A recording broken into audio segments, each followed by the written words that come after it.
ದಲಿತ ಪರ ಸಂಘಟನೆಗಳ ಒಕ್ಕೂಟ ಗಂಗಾವತಿ ಇವರ ವತಿಯಿಂದ ಪಾದಯಾತ್ರೆ ಮೂಲಕ ಪ್ರತಿಭಟನೆ.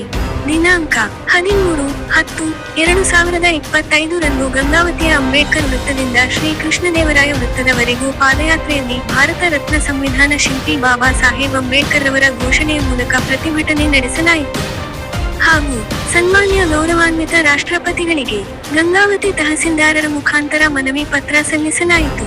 ಬಳಿಕ ದಲಿತ ಪರ ಸಂಘಟನೆಗಳ ಒಕ್ಕೂಟ ಗಂಗಾವತಿ ಹುಲುಗಪ್ಪ ಮಾಗಿ ಇವರು ಮಾತನಾಡಿ, ಸುಪ್ರೀಂ ಕೋರ್ಟಿನ ಮುಖ್ಯ ನ್ಯಾಯಾಧೀಶರಾದ ಶ್ರೀ ಬಿ.ಆರ್. ಗವಾಯಿ ಇವರಿಗೆ ವಕೀಲರು ಶೂ ಎಸೆಯಲಿಕ್ಕೆ ಪ್ರಯತ್ನಿಸಿದಂತ ವಕೀಲನ ಮೇಲೆ ಸ್ವಯಂ ಪ್ರೇರಿತವಾಗಿ ರಾಷ್ಟ್ರದ್ರೋಹಿ ಪ್ರಕರಣ ದಾಖಲಿಸಿಕೊಂಡು ಉಗ್ರ ಶಿಕ್ಷೆಗೆ ಒಳಪಡಿಸುವ ಕುರಿತು ಪ್ರತಿಭಟನೆಯಲ್ಲಿ ಹೇಳಿದರು.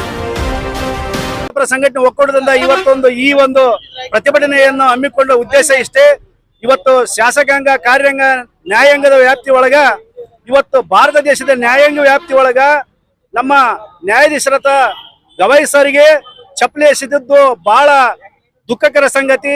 ಅವರು ಕೇವಲ ಅವರೊಬ್ಬರಿಗೆ ಹೋಗಿದಿಲ್ಲ, ಇವತ್ತು 140 ಕೋಟಿ ಜನಕ್ಕೆ ಅವಮಾನ ಮಾಡಿದಂತಾಗಿದೆ.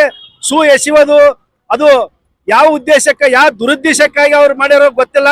ಆದ್ರೆ ಇದು ಈ ರೀತಿ ಮತ್ತೆ ಮತ್ತೆ ಮರುಕಳಿಸಬಾರದು. ಯಾವುದೇ ಕಾರಣಕ್ಕೂ ಆ ರೀತಿ ಆದ್ರೆ ಅವ್ರ ಮೇಲೆ ಶಿಸ್ತಿನ ಕ್ರಮ ತಗೋಬೇಕು. ಈಗಾಗಲೇ ಸೂ ಎಸೆದಂತ ರಾಕೇಶ್ ಕಿಶೋರ್ ಅವ್ರ ಮೇಲೆ ಕಠಿಣ ಕ್ರಮವನ್ನು ತೆಗೆದುಕೊಂಡು ಅವರಿಗೆ ಒಂದು ಜೈಲು ಸೇರಿಸುವಂತ ಕೆಲಸ ಮಾಡಬೇಕು. ಇವತ್ತು ಶೋಷಿತ ಜನಾಂಗ ಆಗಿರ್ಬೋದು, ಮೇಲ್ವರ್ಗ, ಕೆಳವರ್ಗ, ಯಾವುದೇ ವರ್ಗ ಇರಬಹುದು, ಈ ದೇಶದಲ್ಲಿ ಸಂವಿಧಾನ ರಕ್ಷಣೆ ನಮ್ಮೆಲ್ಲರ ಹೊಣೆ.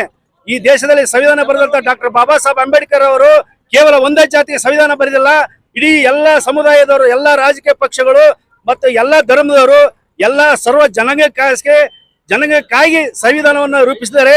ಆ ಸಂವಿಧಾನ ರಕ್ಷಣೆ ಮಾಡುವುದು ನಮ್ಮೆಲ್ಲರ ಕರ್ತವ್ಯ. ಹಾಗಾಗಿ ಇವತ್ತು ಆ ನ್ಯಾಯಾಧೀಶರಿಗೆ ಶೂ ಎಸೆದಿದ್ದು ಬಹಳ ಖಂಡನೀಯ ಅಂತ ಹೇಳಿ ಈ ನಾವೊಂದು ಸಂದರ್ಭದಲ್ಲಿ ಖಂಡಿಸುತ್ತೇನೆ.